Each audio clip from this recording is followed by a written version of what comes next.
ఆత్మీయులారా, సాతానుగాడు మహావంచకుడు. ఏదైతే మనం జయించేసామని అనుకుంటున్నామో వాడు పదే పదే పదే పదే దాడి చేస్తాడు మన మీద.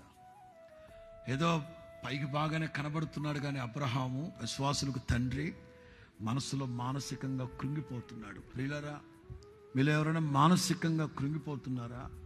సైకలాజికల్గా ఒకవేళ రోగం మరలా మీకు వచ్చుద్దేమో,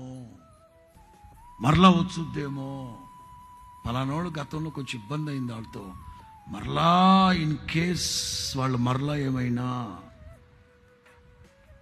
దేవుడు అంటాడు, అబ్రామా భయపడకు. మీరు బాగానే చెప్తున్నారండి,